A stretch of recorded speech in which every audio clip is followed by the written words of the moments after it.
کتاب اردو افسانہ عہد حاضر میں جلد اول مرتب رابعہ الربا افسانہ نگار آصف فرخی پیدائش 16 ستمبر 1959 تعلیم MBBS Karachi MA public health Boston امریکہ اعزازات تمغہ امتیاز 2005 وزیر اعظم ادبی ایوارڈ اکادمی ادبیات پاکستان 1995 اور دیگر تصانیف آتش فشاں پر کھلے گلاب افسانے اسم اعظم کی تلاش افسانے چیزیں اور لوگ افسانے میں شاخ سے کیوں ٹوٹا افسانے شہر ماجرا افسانے حرف من تو انٹرویوز ایک آدمی کی کمی افسانے عالم ایجاد تنقیدی مضامین انتظار حسین شخصیت و فن پاکستانی ادب کے معمار اکادمی ادبیات پاکستان اور دیگر افسانہ پرندے کی فریاد پرندے بالکل ساکت تھے۔ وہ آدمی شیشے پر انگلی سے ٹک ٹک ٹک نہ جانے کیے جاتا تو میری نظر ان مٹھی بھر پرندوں پر پڑتی ہی نہیں۔ میں وہاں آتا اور دیکھے بغیر گزر جاتا یا پھر سب دیکھتا اور دیکھے بغیر آگے بڑھ جاتا۔ کچھ اور دیکھنے کے لیے چلتی ہوئی گاڑی میں دیکھنے کے لیے ہر لمحے نیا منظر ہے۔ پھیلتا ہوا شہر، چلتے پھرتے لوگ، دھوپ، عمارتیں، اس میں 3-4 چڑیاں ایک آدمی کے سامنے آنے کے لیے ہوتی ہی کیا ہیں۔ ٹریفک سگنل پر گاڑی رکی اور مانگنے والوں کی لغار ہو گئی۔ گاڑیوں کے بیچ سے گزرتا ہوا، پہیوں اور ہارن سے بچ بچا کر راستہ بناتا ہوا وہ آدمی میری طرف بڑھا۔ وہ میری آنکھوں کے سامنے آ گیا تھا۔ میں اسے دیکھتے ہوئے بھی نہیں دیکھ رہا تھا۔ اس کے جھکے ہوئے ہاتھ میں کیا ہے مجھے اندازہ بھی نہیں ہوا۔ وہ ناخون سے شیشے پر چوٹ دیے جا رہا تھا اور منہ ہی منہ میں کچھ کہہ رہا تھا۔ ناخون کی چوٹ سے شیشہ ٹوٹ نہیں سکتا مجھے معلوم تھا، مگر اس مسلسل ضرب کی کھٹ کھٹ کو روکنے کے لیے مجھے اس سے کہنا ضروری معلوم ہوا، پاپا معاف کرو۔ لیکن میرے لفظ ہونٹوں پر انکہے ہی رہ گئے۔ اس کا ہاتھ تیزی سے حرکت میں آیا، ہلتے ہوئے شیشے سے پنجرا بڑھا دیا۔ تیلیوں والے پنجرے کے ایک کونے میں وہ پرندے سمٹے سکڑے ایک دوسرے سے جڑے ہوئے تھے، پروں میں ہوا بھرے ہوئے جیسے جاڑے کی شام خنک ہوا میں کانپ رہے ہوں۔ ان کی چونچیں اور آنکھیں بھی پوری طرح نظر نہیں آ رہی تھیں۔ لے لو بابو، یہی 3 دانے رہ گئے ہیں۔ اس آدمی کے لہجے میں التجا تھی، پرندوں کی نہیں، اس کی اپنی مجبوری۔ دانے لے لو، مگر کیوں؟ ان پرندوں کا کیا ہوگا؟ میرے چہرے پر تعجب کے نقش شاید زیادہ واضح ہو گئے ہوں جو اس نے فوراً پڑھ لیے۔ بے زبان ہیں، دعا دیں گے بے زبان پرندے۔ مگر پرندے کیا کر سکتے ہیں؟ میں ان کا کیا کروں گا؟ میرے ذہن کے سوال میرے چہرے پر شاید پھر ابھر آئے۔ ان کو کہیں لے جا کر چھوڑ دینا، آزاد ہو جائیں گے تو دعا دیں گے، جان کا صدقہ ہو جائے گا، آئی بلا کو بھی ٹال دیں گے۔ وہ ایک کے بعد ایک بات گنوائے جا رہا تھا، مگر میں اس کی طرف نہیں، پرندوں کی طرف دیکھ رہا تھا۔ سگنل کا رنگ بدلا اور اس سے پہلے کہ پیچھے کی گاڑی ایک سے دوسرا ہارن دے، میں نے ایک نوٹ اس کی طرف بڑھا دیا۔ اس نے نوٹ کا رنگ آنکھیں پھاڑ کر دیکھا، پھر نوٹ نے اسے جھپٹ کر مٹھی میں بھر لیا اور پرندوں کا پنجرا ادھ کھلے شیشے میں سے تقریباً ٹھوس دیا۔ سگنل بدلا، گاڑی چل پڑی، وہ آدمی پیچھے رہ گیا اور پرندوں کا پنجرا میری گود میں پڑا ہوا تھا۔ میں نے اسٹیئرنگ وہیل گھمایا اور ٹریفک کے بہاؤ کے ساتھ بیمبینو سینما کی طرف سے مڑ کر بندر روڈ پر آ گیا۔ آنکھوں کے کونوں میں سے میں نے سینما ہال کے پوسٹرز پر زندگی کے حجم سے بڑے چہروں اور جسموں کو دیکھا۔ حسن اور دلیری کے یہ دعوے غیر حقیقی کون دیکھے گا؟ جیکب لائن کے سامنے ہوتا ہوا گرو مندر کی طرف جانے سے پہلے پارسی کالونی کے اس مکان کے سامنے سے گزرا جس کے سونے کٹاؤ دار پتھر اور آرائش کسی گزرے ہوئے زمانے کی یاد دلاتے ہیں، اور لگتا ہے جسے خالی چھوڑ دیا گیا ہے تو مجھ سے رہا نہیں گیا۔ پرانی نمائش ابھی آئی نہیں تھی۔ میں نے گاڑی فٹ پاتھ کے ساتھ روک لی۔ سیٹ پر بیٹھے بیٹھے میں نے پنجرہ دونوں ہاتھوں سے گھما کر دیکھا۔ چھوٹے سے پنجرے کے تیلیوں والے فرش پر وہ تینوں بیٹھے ہوئے تھے۔ پنجرہ ترچھا ہوا تو ایک کونے میں سمٹ گئے۔ میں نے پرندوں کے سر پر ہلکے سے پھونک ماری۔ سر کے اوپری حصے والے چھوٹے چھوٹے بال اوپر ہلے۔ ایک پرندے نے آنکھیں جھپکی۔ میں نے پنجرے کا پٹ کھول دیا۔ ایک بھی پرندہ اپنی جگہ سے نہیں ہلا۔ پنجرہ ہاتھوں میں لیے میں گاڑی سے اتر آیا اور فٹ پاتھ پر کھڑا ہو گیا۔ قائد اعظم کے مزار کی جانب ٹریفک کا ہجوم رواں دواں تھا۔ کوئی میری طرف نہیں دیکھ رہا تھا۔ میں نے پنجرے کو ہلایا جلایا۔ وہ تینوں ایک کونے میں سٹ کر کے اکٹھے ہو گئے جیسے پروں والی چھوٹی سی ایک گیند۔ میں نے پنجرے میں ہاتھ ڈال دیا، ایک پرندے کو مٹھی میں پکڑ کر نکالا اور بند مٹھی کو ہوا میں اچھال کر کھول دیا۔ کیا یہ اس پرندے کا دل تھا جو میری انگلیوں میں دھڑک رہا تھا؟ پہلے ایک، پھر دوسرا، پھر تیسرے پرندے نے پر مارا اور ہوا میں ڈبکی بھری اور اونچا اٹھ گیا۔ میں کھڑا دیکھتا رہا اور وہ ایک ایک کر کے شہر کے دھواں آسمان میں اجل ہو گئے۔ پرندوں سے خالی پنجرہ میں نے وہیں فٹ پاتھ پر ایک طرف رکھ دیا، کوئی اسے دیکھ لے اور اٹھا کر لے جائے۔ گاڑی اسٹارٹ کی، گھر کی طرف موڑ دی، مگر جیسے جیسے وہ میرے پیچھے چلا آیا، پرندے کی طرح اڑتا ہوا، پنجرے کی طرح موجود شہر کے ساتھ چلتا ہوا۔ پھر مجھے پرندے دکھائی دینے لگے، بھانت کے بے تحاشا لوگوں کے ایک ایک اوپر گرتی پڑتی عمارتوں کے اس ہجوم میں پرندے بہت بکھرے ہوئے تھے۔ اخبار میں بچوں کے لیے مومے کی تصویر کی طرح جس کے الگ الگ حصوں میں رنگ بھرا جائے تو کھلی ہوئی شکلیں دکھائی دینے لگتی ہیں، جو پہلے سے وہاں موجود تھیں مگر دکھائی نہیں دیتی تھیں۔ لائنس ایریا سے لے کر گورا قبرستان تک اور اس سے بھی آگے آسمان پر چیلیں منڈلاتی ہوئی نظر آ رہی، جو کبھی نیچے آتی اور جھپٹا مار کر کچھ لے جاتی۔ کوے بہت تھے، ہر جگہ ان کی آواز سنائی دیتی تھی۔ میرے گھر کی دیوار پر آ کر وہ بولتے تھے، مگر مہمان کبھی آتا تو آتا۔ بوری بازار، ایفلسٹن اسٹریٹ کی پرانی عمارتوں میں کبوتر بھٹکتے پھرتے تھے۔ دھوپ کے کسی رخ پر ان کے پروں کے نیلے، لاجوری، خاکستری رنگ ایک دم سے چمک اٹھتے۔ طوطوں کی کوئی ڈار کبھی آسمان میں گم ہو جاتی، ان کی ٹینٹی شہر کے شور میں دب جاتی جو کبھی نہیں تھمتا۔ آرام باغ کی مسجد کے صحن میں کوئی خدا کا بندہ سویرے سویرے دانہ بکھیر دیتا، گور چڑیا پھر دانہ چگنے آ جاتی اور کسی کے قدموں کی آہٹ پا لیتی تو بھرا مار کر اڑ جاتی۔ میں دیکھتا کا دیکھتا رہ جاتا۔ سونا آسمان جو پرندوں سے خالی ہو گیا، ایک شہر جس میں پنجرے رہ گئے۔ اس خالی پنجرے نے پھر بھی پیچھا نہیں چھوڑا۔ اس نے میرے وقت کا اندازہ لگا لیا تھا۔ میرے گھر سے واپس جانے کے وقت ہوتا، وہ پنجروں والا آدمی سگنل کے آس پاس منڈلا رہا ہوتا۔ ایک بار، دو بار، چند بار پرندے کیا خرید لیے، مجھے چڑیوں کے یہ تنگ کرنا معمول بنا لیا۔ یقیناً اس نے اب دوسرے ساتھیوں کو بھی بتا دیا تھا کہ اس گاڑی والے بابو چڑیا چھوڑ دیتے تھے خرید کر، وہ دور سے پہچان لیتے۔ میری گاڑی کے گرد جمع ہو جاتے، وہ قسم کے پنجرے دکھانے لگتے جن میں کئی طرح کی چڑیاں بھری ہوتی۔ مولا دکھ بیماری دور رکھے گا، غریب مسکین کو چھوڑو دو ثواب ملے گا۔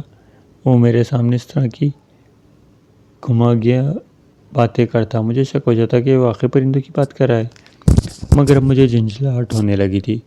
روز روز کی چڑیاں کب تک؟ ثواب کا ٹھیکہ میں نے ہی لیے رکھا ہے، وہ خود کیوں نہیں ان کو چھوڑ دیتا؟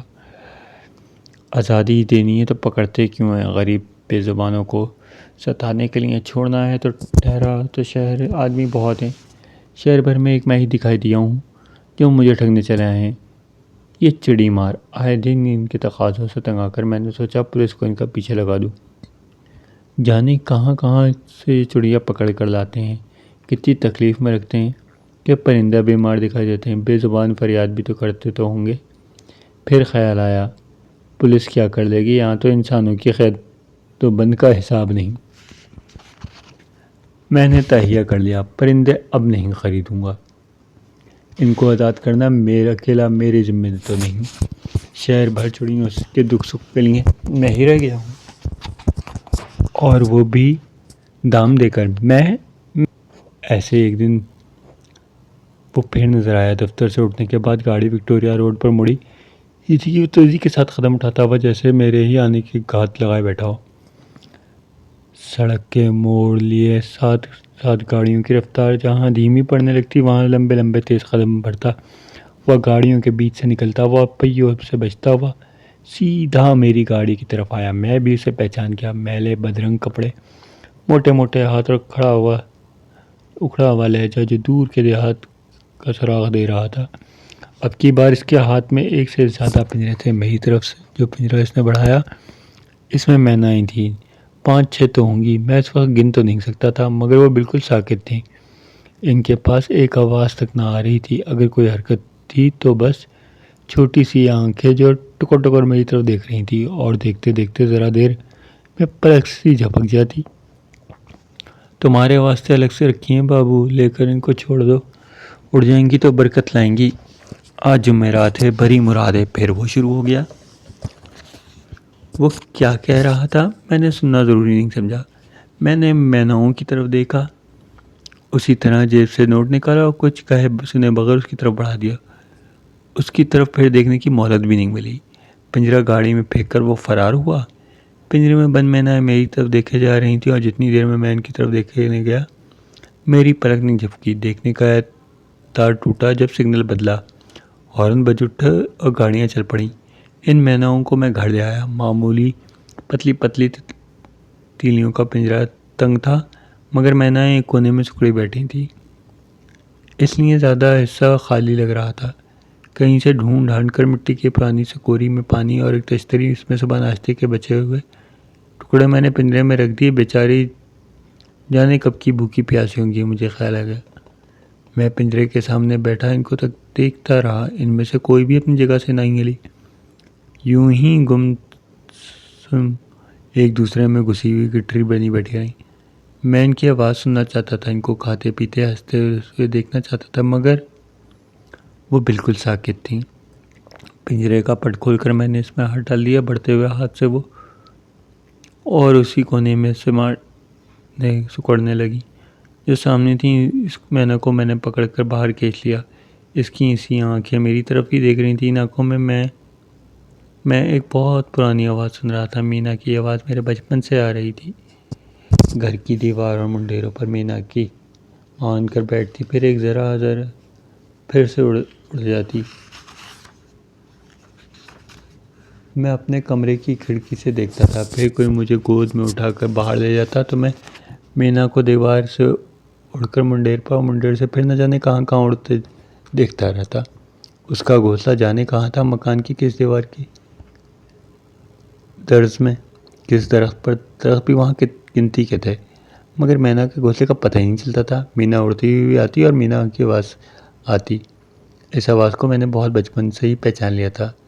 چی آجا چی آجا، میری امی نے مجھے سکھایا تھا بلانے، پر وہ کبھی پاس نہیں آتی، لیکن میں نے اس کو بلانا پکارنا سیکھ لیا۔ میں اس کے پیچھے دوڑتا اور بولتا، امی مجھے گود میں اٹھا لیتی؟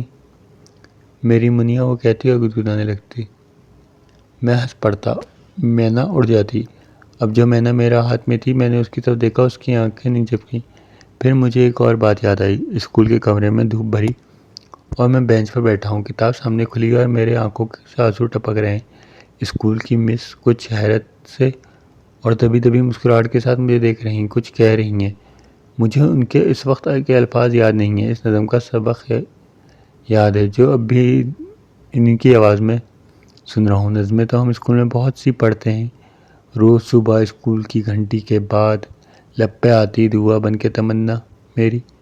سارے بچے اسمبلی میں مل کر پڑھتے تھے، مس کی آواز آگے آگے، ہم بچے کی آواز پیچھے پیچھے دہراتے ہوئے۔ اس آواز میں اس پرانے سبق کے سے رہ کر یاد آنے لگے، مگر میں انہیں بھولا ہی کب تھا۔ آتا ہے مجھ کو گزرا ہوا زمانہ، وہ آواز ایسے کانوں میں گونجنے لگی، وہ باغ کی بہار ہے، وہ سب کا چہچہانا۔ نظم سبق کے ساتھ کتاب میں ایک پنجرے کی تصویر بنی ہوئی ہوتی تھی، جس میں نیلے اور کالے رنگ سے بنا ہوا ایک بھدا سا پرندہ تھا۔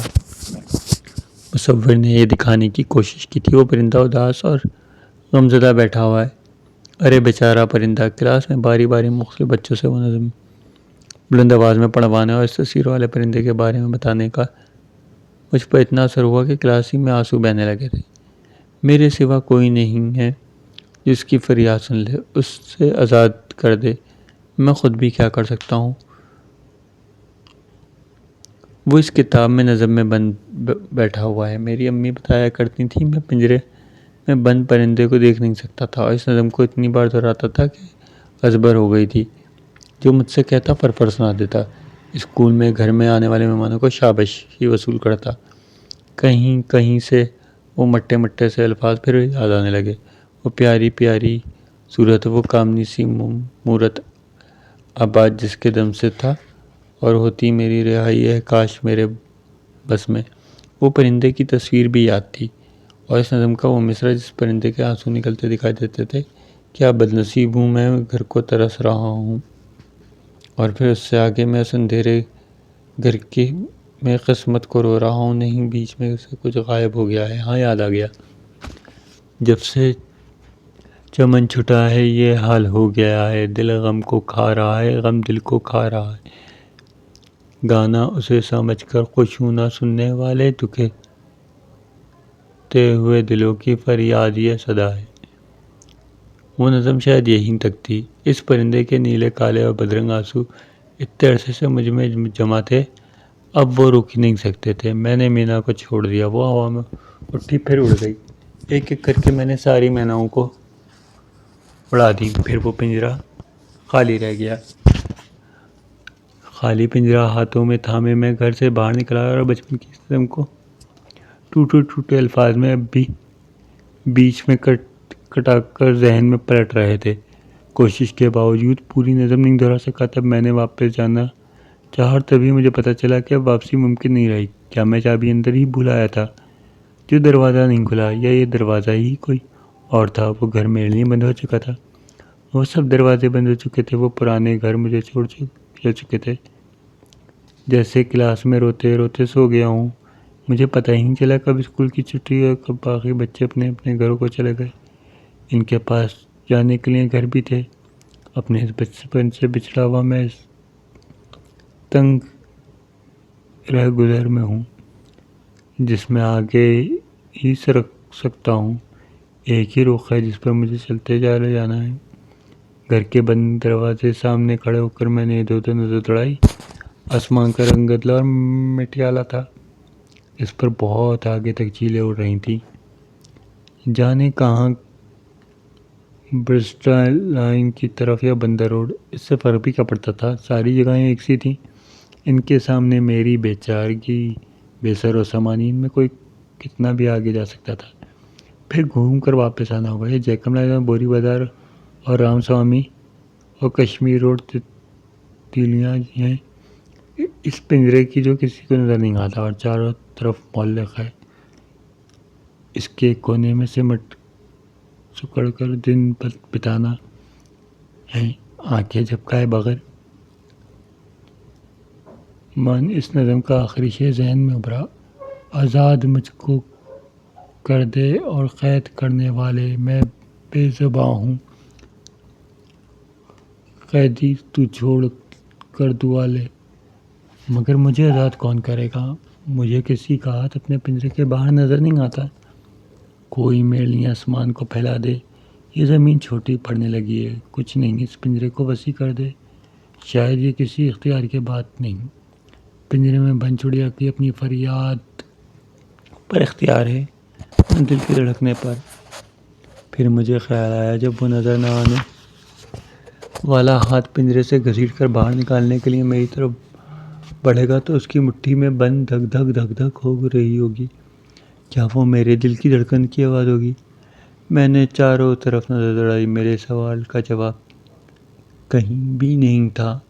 اپنے اوپر بند ہو جانے والے دروازے کے سامنے بیٹھے رہنے سے بھی کوئی فائدہ نہیں۔ میں اس دروازے کے سامنے پرچ میں کھڑا ہو گیا۔